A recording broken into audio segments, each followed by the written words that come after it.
శ్రీమాత్రి నమః. ఒక వ్యక్తి ఆధ్యాత్మికంగా ఉన్నాడు, మంచిగా సాధనలో ఉన్నాడు అని ఎలా తెలుస్తుంది? బయటికి చూపించే లక్షణాలను బట్టి. అతను ఆమె ఎవరైనా సరే ఒక మనిషి.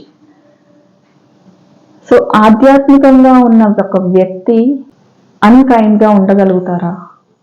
దయ, కంపాషన్ ఇలాంటివన్నీ లేకుండా ఉండగలుగుతారా అంటే ఉండలేరు కదా. ఎందుకంటే ఆధ్యాత్మికంగా ఒక సాధన చేస్తున్నాము అంటే దివ్యత్వం వైపు ప్రయాణిస్తున్నట్టు.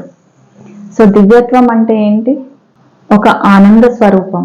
సో మనిషి అంటేనే ఆనంద స్వరూపం కదా, చిదానంద స్వరూపం.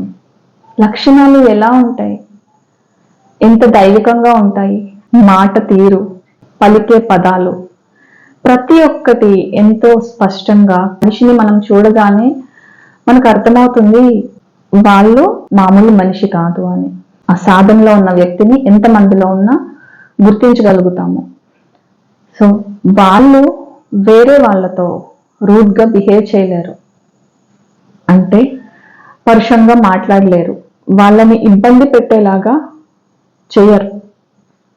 అట్లాంటి లక్షణాలు ఉన్నాయి అంటే వాళ్ళు ఆధ్యాత్మికంగా లేనట్టే. అందుకే సెల్ఫ్ లవ్ పెంచుకోండి అంటాము. Be with compassion, be with self love. ఎప్పుడైతే మనల్ని మనం ప్రేమించుకుంటామో, మన లోపల ఆ దివ్యత్వాన్ని మనం ఎక్స్పీరియన్స్ చేస్తూ ఉంటామో, అదే ఎక్స్పీరియన్స్ బయటికి కనిపిస్తూ ఉంటుంది, బయటికి వెళ్తూ ఉంటుంది, మన నుంచి ప్రొజెక్ట్ అవుతూ ఉంటుంది.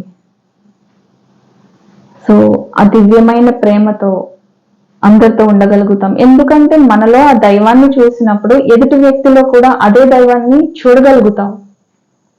నీలో ఒక స్పార్క్ ని నువ్వు చూసావు, అదే స్పార్క్ ప్రతి మనిషిలోనూ ఉంటుంది కదా. అది ఎందుకు గమనించలేము? సో సాధనలో ఉన్న వాళ్ళందరూ గుర్తుపెట్టుకోవాల్సిన విషయం ఇది.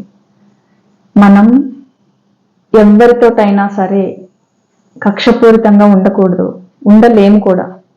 ఉండకూడదు అనేది కరెక్ట్ కాదు, ఉండలేము. మనం సాధన చేస్తున్నప్పుడు ఎవరితోటి కక్షపూరితంగా ఉండలేము, ఎంతో ప్రేమతో ఉండగలుగుతాము. ఆ ప్రేమ స్వరూపమే మనం అవుతాము. సెల్ఫ్ చెక్ చేసుకోండి, ఇంట్రోస్పెక్షన్ అంటాము. మనము కంపాషన్తో ఉంటున్నామా లేదా? Thank you.